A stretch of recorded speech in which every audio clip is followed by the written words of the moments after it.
교독하겠습니다. 그러므로 너희는 이렇게 기도하라. 하늘에 계신 우리 아버지여, 이름이 거룩히 여김을 받으시오며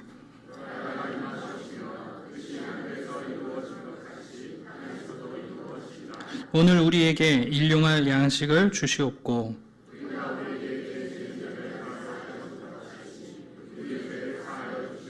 같이 읽습니다. 우리를 시험에 들게 하지 마시옵고 다만 악에서 구하시옵소서. 나라와 권세와 영광이 아버지께 영원히 있사옵나이다. 아멘. 우리는 약 2달 동안 예수님이 우리에게 가르쳐 주시는 참된 기도, 주님의 기도를 살펴보고 있습니다. 기도는 시작이 중요합니다. 누구에게 기도하는가? 하나님을 아버지라고 부르며 우리의 기도가 오직 하나님을 향한 간구임을 꼭 출발하고 기도합니다. 또 기도의 내용도 중요합니다. 어떤 기도를 드릴 것인가? 그러나 기도는 거기서 멈추지 않고 또 어떻게 끝낼 것인가 하는 것도 중요하죠. 여름에 휴가들 다녀오셨을 텐데 좋은 여행 계획을 세우고 또 여행의 질을 좋은 스케줄로 채우는 것도 중요하지만 공항에 비행기가 잘 안착해서 돌아와야 되지 않습니까?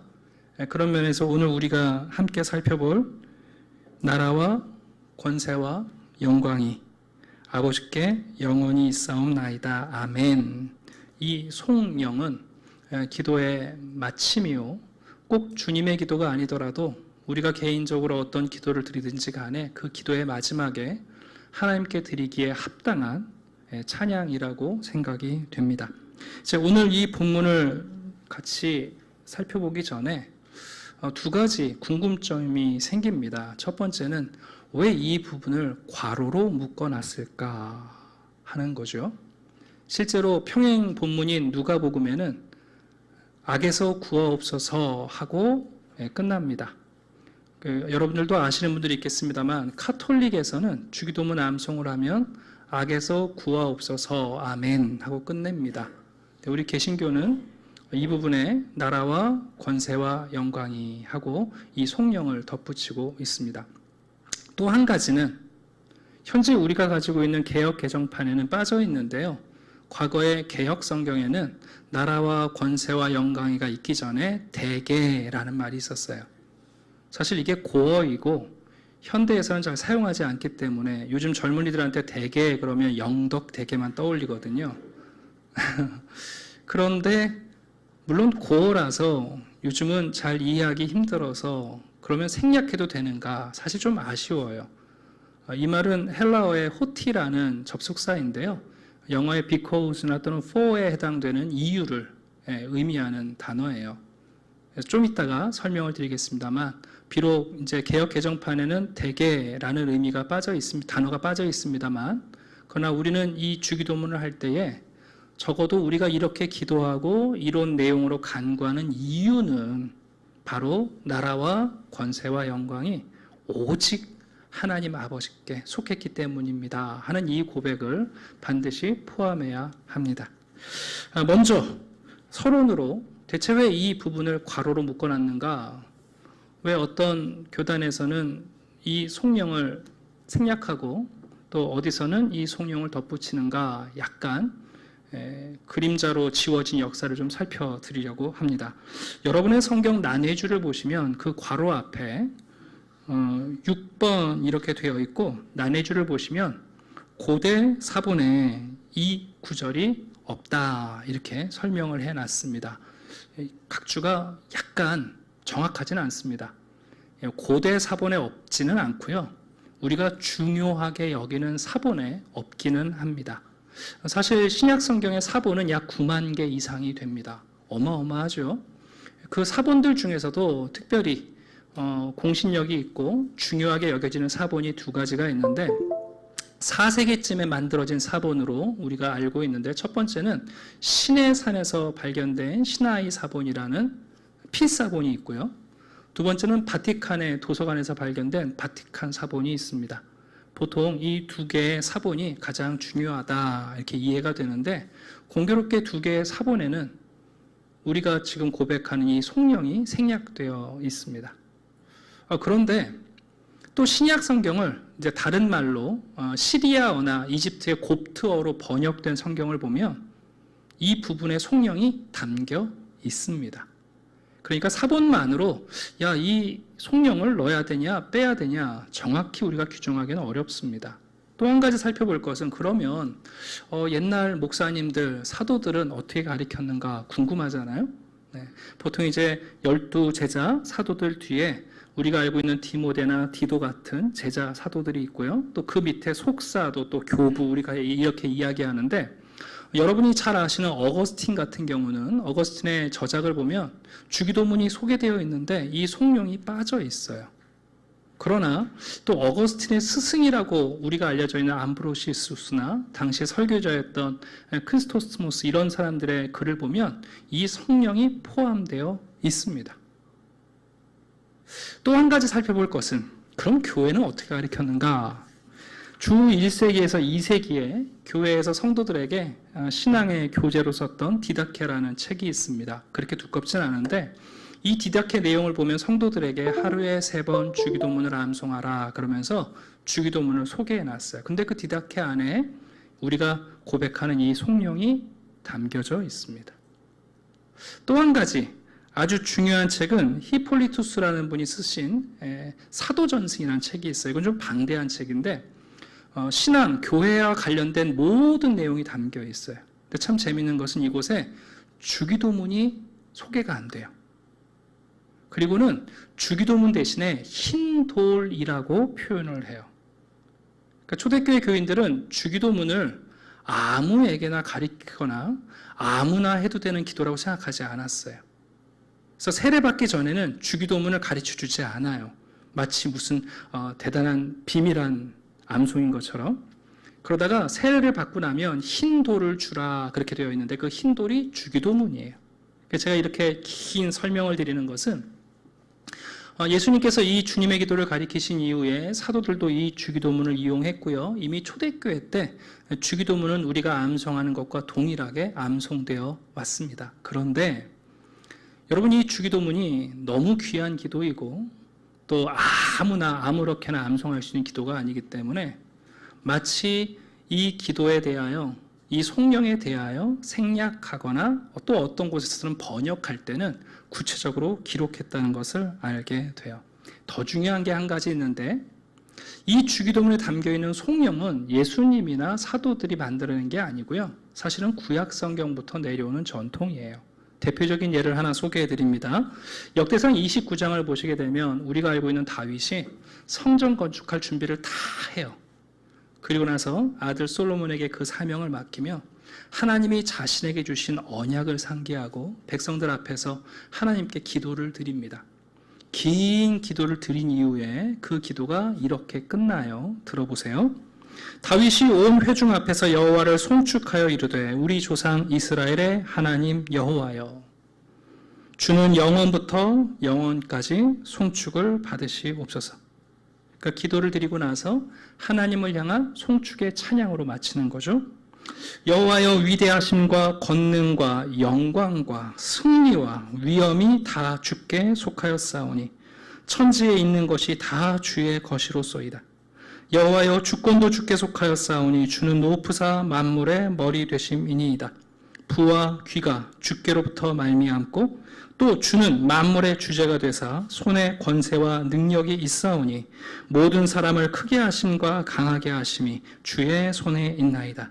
우리 하나님이여 이제 우리가 주께 감사하오며 주의 영화로운 이름을 찬양하나이다. 이 긴 송축의 내용을 요약하면 나라와 권세와 영광이 아버지께만 영원히 있습니다 하는 내용입니다.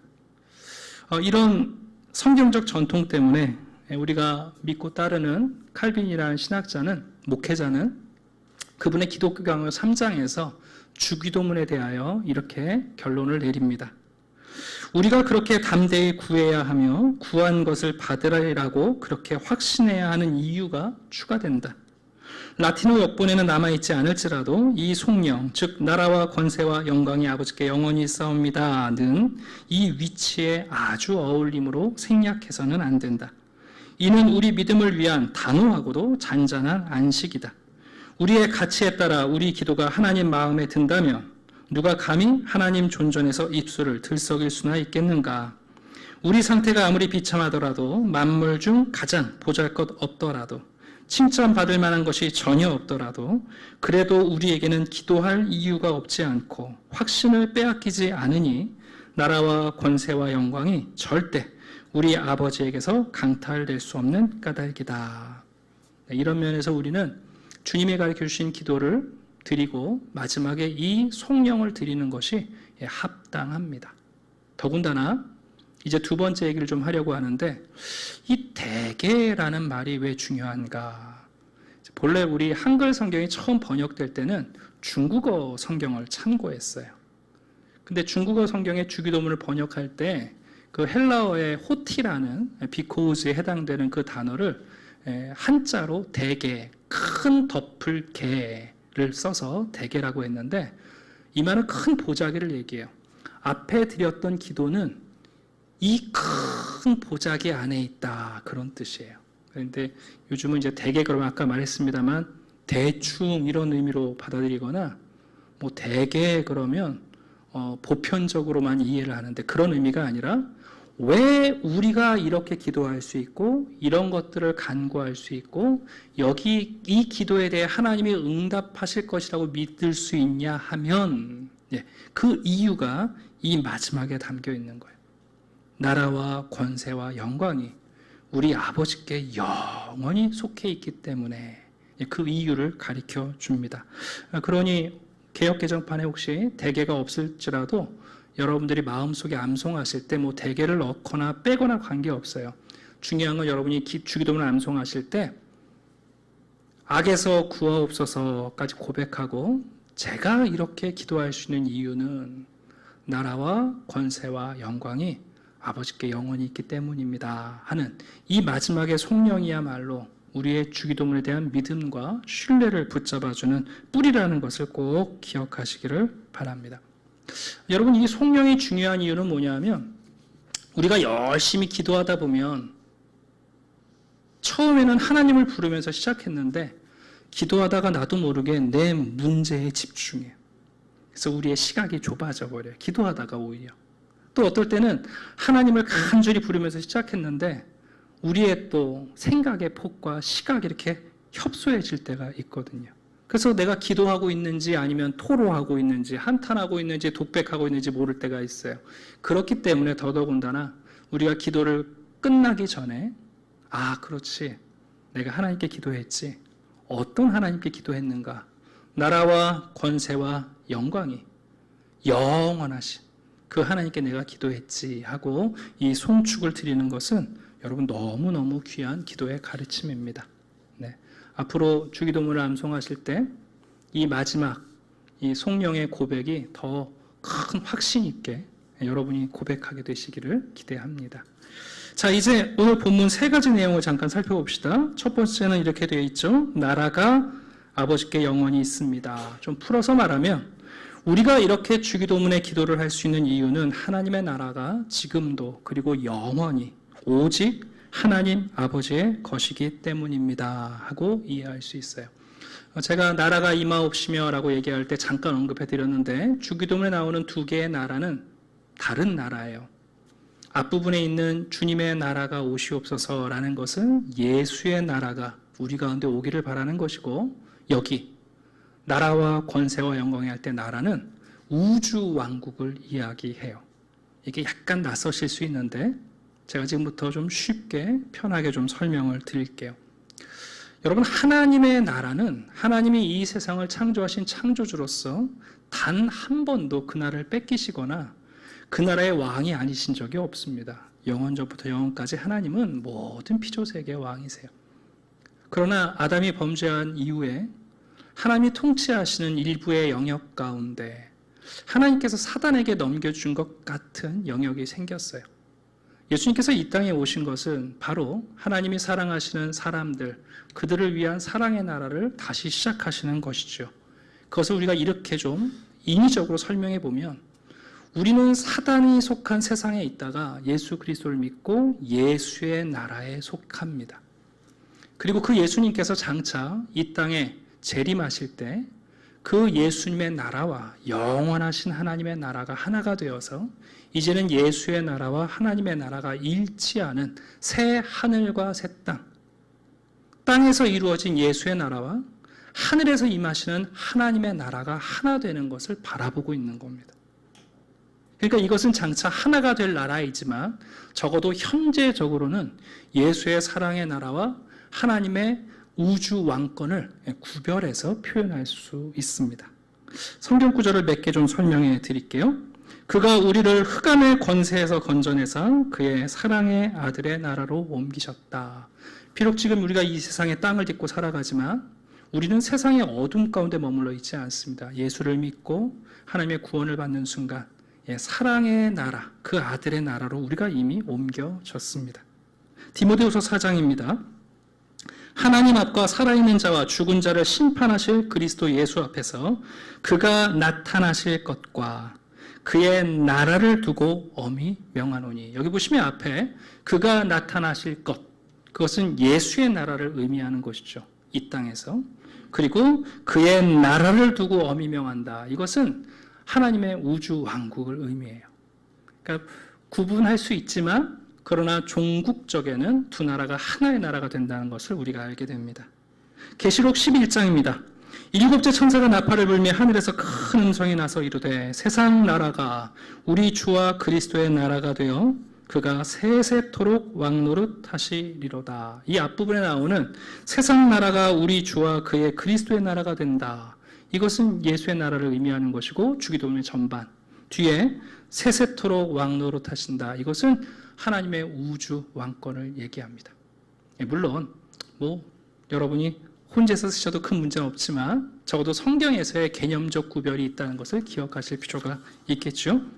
자, 그런 면에서 우리는 기도를 마치며 이 땅에 어떤 어두움과 어떤 문제가 있든지 간에 우리는 하나님의 나라가 영원히 지금도 하나님께 속해 있다는 사실을 우리가 선포합니다. 두 번째는 권능에 대한 건데요. 보통 영어 성경에서는 파워라고 되어 있죠. 파워는 힘일 수도 있고 앞에 왕권이나 국가와 관련될 때는 권세라고 번역이 됩니다. 여러분, 하나님의 권세는 지금도 그리고 영원히 하나님에게와 있습니다. 이 권세라는 말은 좀 쉽게 말하면 이런 겁니다.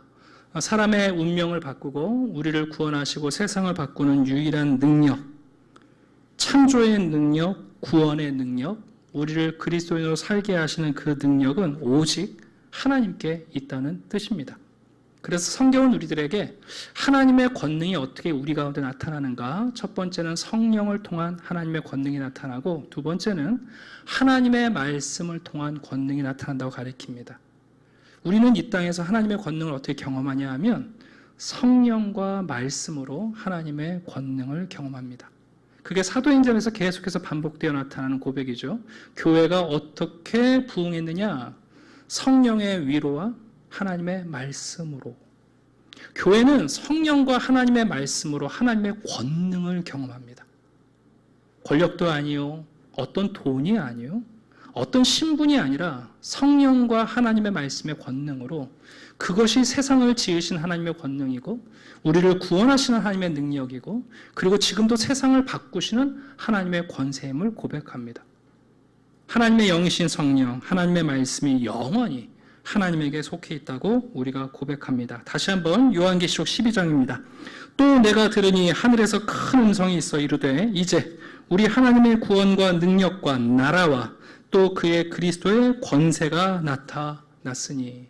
장차 우리는 그 성령께서 우리 가운데 말씀으로 나타났던 그 권세, 권능을 그리스도의 재림의 날에 완전하게 보게 될 겁니다. 정말 새 하늘과 새 땅을 만들어내시는 하나님의 완전한 권세와 권능을 우리가 경험하게 될 겁니다. 지금은 살짝 맛을 보지만요. 자, 이제 마지막 하나님의 영광에 대한 고백입니다. 우리가 이렇게 기도할 수 있는 이유는 뭐냐? 하나님의 영광이 지금도 영원히 오직 하나님 아버지께만 있기 때문입니다. 조금 깊이 이야기를 해드리면 성경에 나오는 영광은 두 가지 측면이 있습니다. 저희가 이제 신앙생활 하다 보면 익숙하게 자주 쓰는 단어들이 있어요. 그런 단어들이 날카로움을 좀 잃어버리고 시간이 갈수록 점점 뭉뚝해지거든요. 은혜, 사랑, 믿음 이런 단어들이 그래요. 근데 사실 영광이라는 단어도 그래요. 하나님의 영광 그러면 우리 가운데 좀 모호합니다.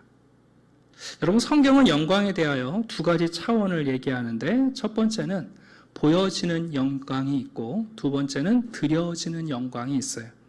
처음 들으시는 분들도 계시겠는데 성경에서 영광이라고 표현될 때는 그게 하나님이 우리에게 보여주시는 영광인지 아니면 우리가 하나님께 드리는 영광인지 좀 구별할 필요가 있어요. 보여지는 영광은 하나님께서 하루아침에 우리에게 모든 것을 보여주시지 않고요.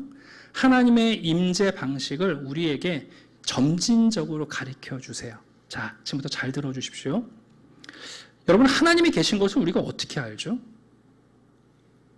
우리가 육체를 가지고 있고 우리가 물질적인 사람들인데 영이신 하나님이 우리와 함께 하신다는 걸 우리가 어떻게 알 수 있겠어요? 영광이라는 단어가 카보드라는 단어인데요. 무겁다라는 뜻이에요. 저울 위에 무엇을 올려놓으면 저울 바늘이 움직이잖아요. 여러분 보이지 않더라도 어떤 기체나 어떤 물질이 우리 눈에 보이지 않아도 저울에 올렸을 때 저울이 움직이면 우리가 거기 뭐가 있네 하고 알게 됩니다. 하나님이 우리에게 하나님의 임재의 무게감을 보여주실 때 뭘 하셨냐면 처음에 빛과 구름을 보여주세요. 그게 구약성경의 쉐키나라는 하나님의 임재의 현현이에요. 성전을 짓고 났을 때 솔로몬의 성전에 하나님이 구름을 가득 채우셨다고 나오지 않습니까? 그게 쉐키나예요. 때때로 하나님께서 자기 백성을 찾아오실 때 빛과 불로 찾아오시잖아요.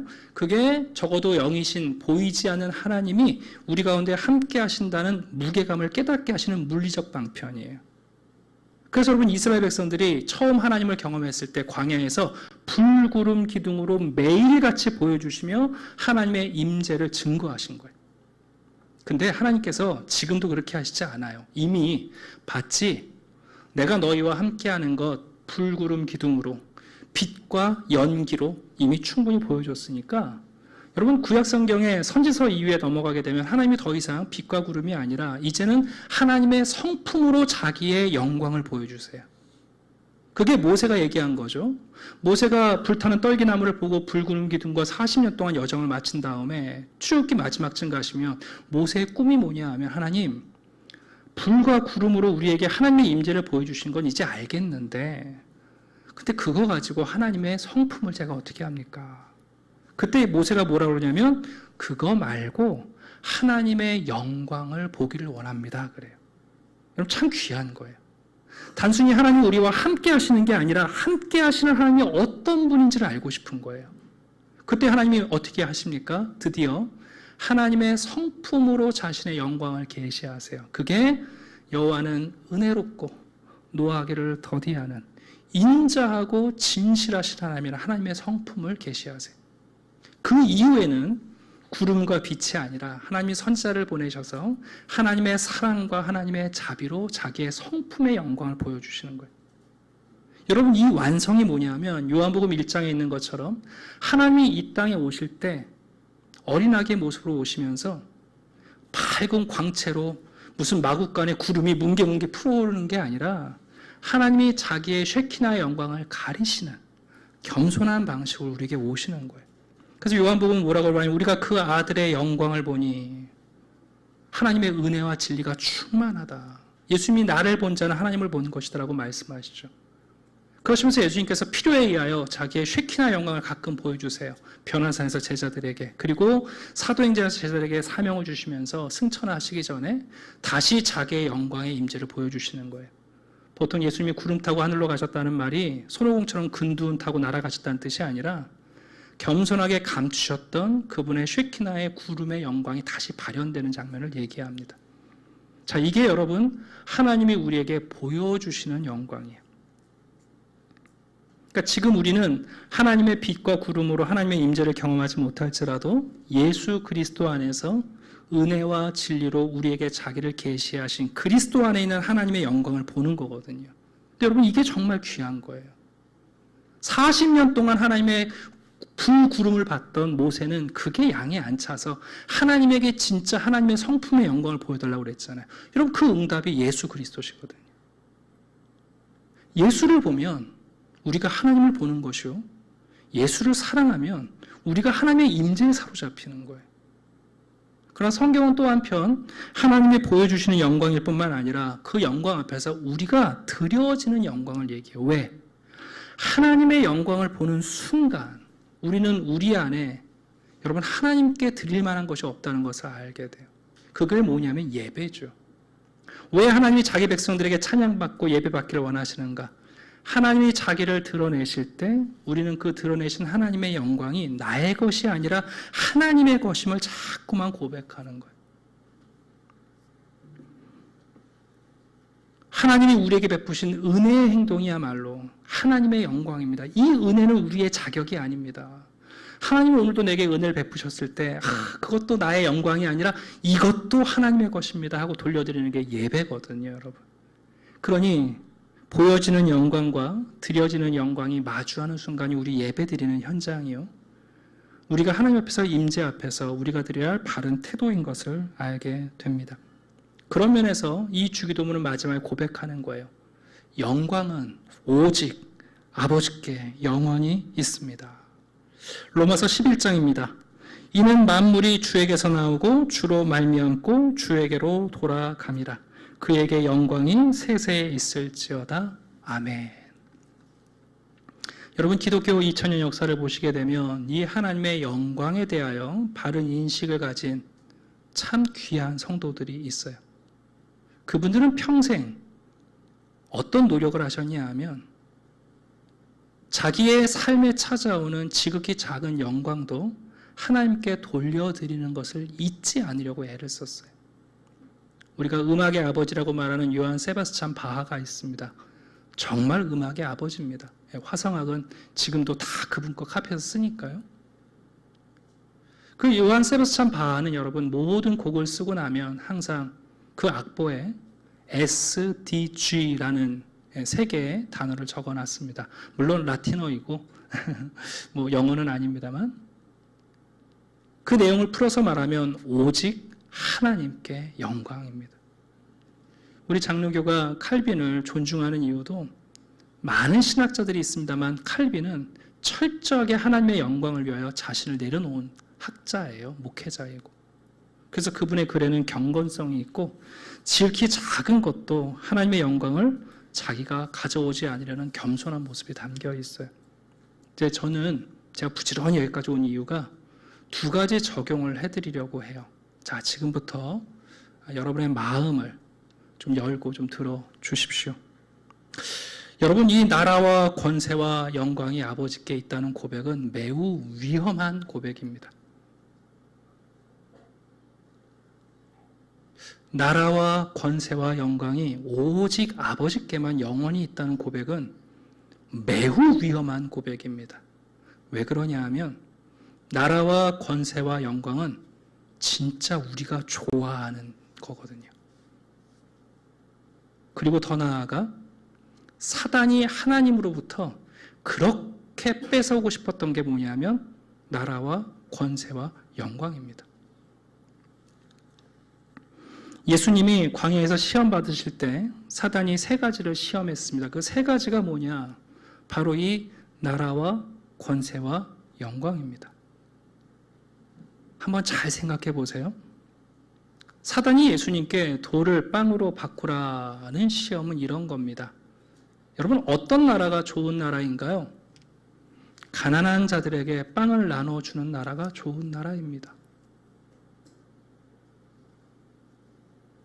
여러분, 우리가 까딱 잘못하면 기독교 신앙을 어떻게 오해하냐면 가난한 자들을 구제하고 없는 자들에게 빵을 나눠주는 교회야말로 참된 교회라고 생각하고 교회가 그것이 하나님의 나라인 것처럼 거기에 몰두할 수 있습니다. 대표적인 것이 해방신학, 민중신학, 오늘날 페미니즘이나 다양한 소수자들을 위해서 추구하는 신학적 운동입니다. 근데 여러분, 하나님의 나라가 정말 가난한 자들에게 빵을 나눠주는 나라이면 하나님의 나라가 되는 겁니까? 예수님께서 거절하셨습니다. 권능, 어떤 높은 곳에서 뛰어내리든지 간에 천사가 받아주는 다치지 않는 권능. 놀라운 거 아닙니까, 여러분? 우리가 열심히 예배드리고 기도하고 산에 가서 소나무 뿌리를 뽑는 이유가 뭔가? 능력 받으려고 하는 거 아닙니까? 우리도 모르는 사이에 내 기도가 더 능력이 있고 어떤 은사를 받아 더 능력이 있고 남들이 하지 못하는 일을 내가 할 수 있는, 여러분, 우리도 그 능력을 원하지 않아요?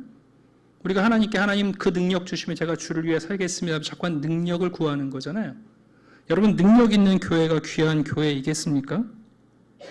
영적인 능력을 갖추면서 우리가 세상을 바꾸는 일이야말로 우리의 사명이라고 생각하기 쉽습니다. 근데 여러분, 예수님 그것도 거절하셨습니다. 세 번째가 뭐냐면 영광이죠.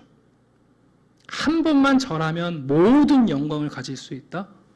여러분, 기가 막힌 거 아닙니까, 여러분? 예수님께서는 이 세 가지를 다 거절하셨습니다. 왜요? 나라는 하나님께 속해 있고 권능도 오직 하나님에게 있고 영광도 오직 하나님의 것이다 라는 겁니다. 근데 그럼 예수님께서 사람들에게 빵을 안 먹이셨느냐? 아닙니다, 여러분. 예수님께서 오병이어 7병이어 기적을 베푸시면서 굶주린 자들에게 빵을 먹이신 적이 있습니다. 그러나 예수님은 그것이 하나님의 나라의 현현이라고 말씀하시지 않고 하나님의 자비라고 가르쳐 주십니다. 이 차이점을 이해하셔야 됩니다. 예수님께서도 여러분 기적의 능력을 행하셔서 병든 자를 일으키시고 38년 된 병자를 일으키시고 죽은 자를 살리셨습니다. 근데 여러분, 그게 예수님의 권능이라고 가르쳐 주시지 않고 예수님께서는 그 기적이 하나님의 나라의 표지라고 가르쳐 주십니다.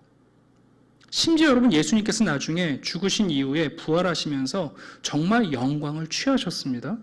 하나님께서 예수의 이름을 가장 높이셔서 그 이름을 영광되게 하셨습니다. 그러나 그건 예수님이 영광을 추구하신 게 아니라 십자가에 죽기까지 순종하심으로 자기가 얻어낸 영광이 아니라 하나님께서 수여하신 영광입니다. 제가 정말 오늘 중요한 말씀을 드리는데, 여러분, 기독교가 까딱하면 바로 이 마지막 송축인 나라와 권세와 영광이 우리의 것이라고 생각하기 쉽고 우리가 추구하기 쉽고 그리고 우리의 목표가 되기 쉽습니다. 주기도문의 마지막 이 나라와 권세와 영광이 영원히 아버지께 있다는 것은 정말 종이 한 장 차이로 우리의 신앙을 바꿉니다.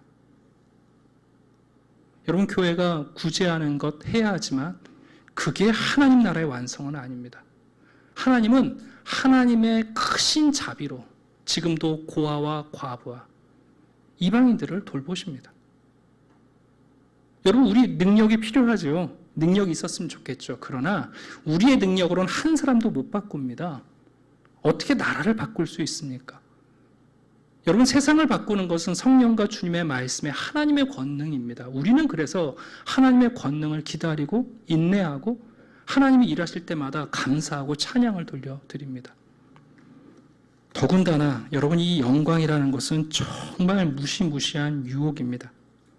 사단도 그러하고 사단의 유혹에 빠진 우리들 역시 영광은 하나님의 것이 아니라 나의 것이라고 자꾸만 주장하고 싶어 합니다.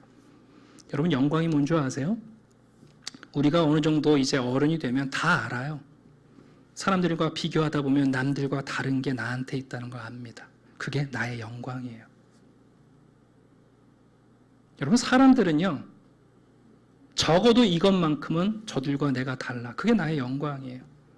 그래서 여러분, 어떤 것을 바라냐면 사람들이 그들이 없는 것이 내게 있을 때 사람들이 이걸 좀 알아주기를 원해요. 자기 영광을 취하고 싶은 마음이 있는 거예요.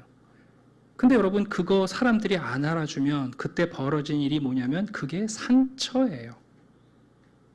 예를 들어 드릴게요. 제가 노래를 잘 불러요. 사람들도 나한테 노래 잘한다 그러고, 그리고 나도 내가 노래를 잘하는 걸 알아요. 그래서 어느 날 내가 독창을 한번 싹 했어요. 근데 사람들이 이상하게 반응이 안 좋네요. 상처받았어요. 여러분, 그게 상처가 아니라 그 순간이 바로 내 인생의 거짓을 제대로 깨닫는 시간이에요. 아하, 내가 목청 좋다고 호흡 좋다고 목소리 좋다고가 아니라 노래 한 곡도 하나님이 나와 함께 하시지 않으면 노래 한 곡을 내가 제대로 못 부르는 거구나. 상처가 아니라 내 인생의 거짓이 여러분 나 자신에게 진실하게 드러나는 시간이에요. 여러분, 그리스도인들은 상처를 받지 않아요. 그 순간이 나에게 무엇이 진짜이고 무엇이 거짓인지가 드러나는 시간이에요. 기독교는 모든 것이 무의미하거나 하찮다는 게 아닙니다. 우리가 누리고 있는 작은 것도 하나님의 선물이기에 내가 아니라 하나님이 마땅히 찬양을 받아야 하고 그것을 인정하라고 우리에게 가르쳐 줍니다. 여러분, 이 영광이 우리 가운데 허영심으로 작용하게 되면 정말 우리 하나님의 영광이 아니라 나의 영광을 위하여 살아가기 시작합니다. 제가 1부 때는 많은 예를 드렸는데 2부 때 다 드리기는 그렇고요. 그래서 여러분, 기독교, 우리 교회가요, 정말 종이 한 장 차이로 달라요. 언뜻 보면 그게 신앙인 것 같거든요, 여러분. 교회가 열심히 구제합시다. 어려운 사람 도웁시다. 그것도 여러분, 우리가 할 일이 아니라 그게 하나님의 자비의 행동임을 기억하지 못하면 안 돼요. 우리 기도하고 은사받고 능력받아서 세상을 바꿉시다. 세상을 변화시킵시다. 얼마나 좋아요, 여러분. 그런데 그 권능이 우리에게 속해 있지 않다고요. 세상이 바뀌고 나서도 우리의 것이 아니라 그게 하나님의 권능이라고요.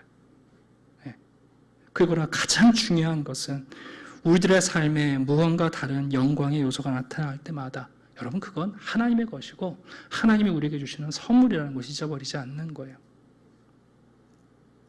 제가 금요일 날도 제 마음을 잠깐 소개해드렸는데, 제가 30년 동안 목회를 배우고 하다 보니까 제가 안 게 있어요. 여러분, 목회 되게 쉽게 하는 방법이 있습니다. 교회 되게 쉽게 운영하는 방법이 있어요. 3가지만 잘하면 돼요. 첫 번째, 보상해드리고, 2번째, 인정해드리고, 3번째, 의미를 부여하면 사람들이 열심히 신앙생활합니다. 여러분, 우리 한번 돌아봅시다. 보상해드리고, 인정해드리고, 그리고 의미를 부여하잖아요. 사람들 정말 열심히 합니다. 근데 여러분, 하나님의 나라와 하나님의 권세와 하나님의 영광을 하나님께 돌린다는 것은 사실 여러분, 그것과 전혀 닮아있지 않아요. 모르겠어요. 언제까지 이런 미련한 방식으로 제가 목회할 수 있을지 모르겠지만, 시편 115편은 우리에게 이렇게 고백합니다. 여호와여, 영광을 우리에게 돌리지 마옵소서. 우리에게 돌리지 마옵소서. 경기를 일으켜요. 오직 주는 인자하시고 진실하심으로 주의 이름에만 영광을 돌리소서. 여러분, 이게 신앙이고 우리의 기도의 안전한 종착지입니다. 이제 이 기도는 이렇게 맞춰집니다. 아멘. 여러분, 아멘이라는 뜻은 3가지 의미가 있어요. 첫 번째는 경탄의 의미가 있습니다. 아멘, 주 예수여 오시옵소서. 그럴 때 경탄의 의미가 있고요. 또 하나는 동의의 의미가 있습니다. 그렇게 되기를 원합니다. 그 말이 진짜입니다. 3번째는 아멘이라고 말할 때 헌신의 요소가 있습니다. 나라와 권세와 영광이 아버지의 것이기 때문에 저는 이 일에 나의 삶을 헌신합니다. 여러분, 주기도를 마치면서 우리가 아멘 할 때 여기에는 3가지 의미가 다 들어있는 거예요. 나라와 권세와 영광이 영원히 소유하신 하나님께 있다는 그 놀라움과 찬양이 담겨 있어요. 정말 그렇다고 우리가 믿어요. 그리고 그 일을 위해 우리의 남은 생애를 헌신하면서 아멘이라고 외치는 가장 위대한 긍정입니다. 기독교 신앙은 언뜻 보면 매우 비관적입니다. 그리고 부정적이기도 합니다. 인간의 모습과 세상을 평가할 때 기독교는 매우 평가절하하는 요소가 있어요. 그래서 기독교를 부정적이라고 말하는데, 그러나 기독교 신앙은 우리에 대해서는 부정적이지만 하나님에 대해서는 긍정입니다. 거꾸로인 분들이 있죠. 하나님을 부정적으로 보고 인간을 무한히 긍정하는 우리 시대의 가치관들이 있어요. 그러나 여러분, 기독교 신앙은 그렇지 않아요. 우리는 하나님이 나라와 권세와 영광이 아버지께 있다는 것 때문에 우리는 확실히 가장 큰 긍정을 선택합니다. 우리에게 일용할 양식이 없을 수 있습니다. 또 우리가 수많은 죄에 매여서 서로에게 상처를 주고 고통을 주는 죄 가운데 머물 수도 있습니다. 시험은 멈추지 않고 악이 승리하는 것 같을 때도 있습니다. 그러나 우리는 나라와 권세와 영광이 하나님께 있다는 사실에 아멘하며 무한히 긍정하며 포기하지 않습니다. 그게 오늘 주기도문 마지막 송룡이 우리에게 가르쳐주는 놀라운 고백입니다. 여러분, 기독교 신앙은요, 그 어떤 이데올로기와도 같지 않아요. 어떤 철학의 가치관과도 기독교는 일치하지 않아요. 우리가 착각하면 안 돼요. 저희 교회 유튜브가 구독자 수가 꽤 많아요. 우리 교회 규모에 한 600명가량 되거든요. 근데 어느 날은 우리 구독하시는 분 숫자가 확 줄었더라고요. 보통 늘긴 해도 주는 게 쉽지 않은데 제가 그래서 왜 그런가 고민하다 보니까 그날 제가 새벽 기도에 정치 이야기를 좀 했어요. 제가 무슨 얘기했냐면 편안하게 들으세요, 여러분. 국민의힘은 민주당 당원이 돼야만 구원을 받습니까? 민주당 당원은 국민의힘 당원이 돼야만 구원을 받습니까, 여러분? 그게 하나님의 구원을 이루시는 선제 조건입니까? 아니지 않습니까, 여러분? 아마 그게 몇 분들을 불편하게 했겠죠. 여러분, 주기도문 마지막에 있는 이 놀라운 송령은 우리를 하나님 앞에 바로 서게 합니다. 지금은 우리가 다 이해하지 못하실 수 있습니다. 그러나 여러분, 하나님은 살아계시고 하나님은 우리의 기도를 들으시고 우리가 어떤 하나님께 나아가는지를 하나님은 분명히 아십니다. 하나님께 한마디의 기도를 들을 때 여러분 신중하셔야 됩니다. 내가 하나님께 드리는 한마디의 기도에 나의 의도가 어떠한지 여러분 우리 정직해야 합니다. 네. 그게 오늘 예수님이 주기도문을 우리에게 가르쳐 주시면서 무슨 주문 외우라고 부적으로 가르쳐 주신 게 아니지 않습니까? 정말 하나님이 너희의 아버지시다. 이 기도를 드려라. 그리고 나라와 권세와 영광이 영원히 하나님께 있으니 안심하고 이 기도를 멈추지 말고 예수의 제자로 살아가라고 우리에게 이 기도문을 가르쳐 주셨습니다. 오늘도 우리가 함께 이 기도를 기도하고 찬양할 터인데 여러분의 인생에서 이 기도가 하나님과 함께 동행하는 비밀이 되시기를 원하고 하나님의 나라와 권세와 영광을 하나님께 돌려드리는 우리의 마지노선, 우리의 바른 종착지가 되기를 주님의 이름으로 축원합니다. 기도하겠습니다. 아버지 하나님 감사합니다. 우리의 아버지가 되어주시니 감사합니다.